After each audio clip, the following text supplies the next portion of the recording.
امتى هنحارب؟ متى نحارب؟ في هيئة عمليات القوات المسلحة عملنا دراسة طويلة وعلمية وخدت وقت طويل علشان نوصل إلى أحسن توقيت للقيام بالعملية الهجومية في خلال عام 1973 ولا يتأخر عن كده 1973. مش هطول عليكم، برضو درسنا قناة السويس كقناة من ناحية المد والجزر وسرعة التيار واتجاه التيار والحالة الجوية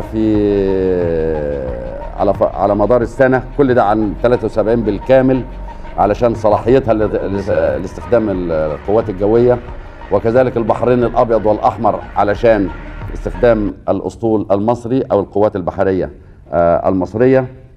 وانتقلنا لعدة موضوعات يمكن أهمها كان فترة الليل، عاوزين ننتخب الليل طويل في خلال السنة، الليالي الطويلة اللي يبقى الجزء الأولاني منها قمري والجزء الثاني ظلام. وقلنا نشوف الجانب الإسرائيلي إيه إمتى يكون مش مستعد للحرب، فشوفنا الأجازات بتاعته. جميع الأجازات وجدنا أن عنده 8 أجازات في السنة غير يوم السبت، لأن يوم السبت ده الأجازة العادية بتاعته اللي هو زي يوم الجمعة. 8 أعياد في خلال السنة، من ضمنهم 3 مركزين في شهر أكتوبر. ال3 أعياد كل عيد من دول له مراسم مختلفة عن الثانية. وال3 أعياد، العيد الأولاني عيد كيبور أو عيد الغفران، والعيد الثاني عيد المظلات، والعيد الثالث عيد التوراة. وشفنا المراسم في كل واحدة من دول، وكان يهمنا نعرف العيد من دول اللي يمنع التعبئة بسرعة، أو بمعنى صح يعطل التعبئة أكتر.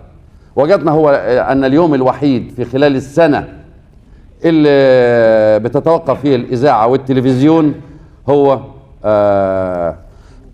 يوم كيبور. فكان سبب واحد من ضمن الأسباب اللي احنا حطينا عليها عينينا، للأسباب الكتيرة اللي أنا ذكرتها. حاجة تانية، عندهم انتخابات يوم 28 أكتوبر. الانتخابات الجيش هو الشعب والشعب هو الجيش. إذا شهر أكتوبر ده مناسب جدا لنا إن احنا نقوم به في الحرب، لأن الناس مشغولة بالانتخابات وبالأحزاب الكثيرة اللي موجودة من عندهم. واخيرا يجب الا نتاخر عن اكتوبر 73، لان الجبهه السوريه بينزل فيها الجليد اعتبارا من نوفمبر، واذا فات مننا اكتوبر 73 يعني معناها مش هنحارب 73.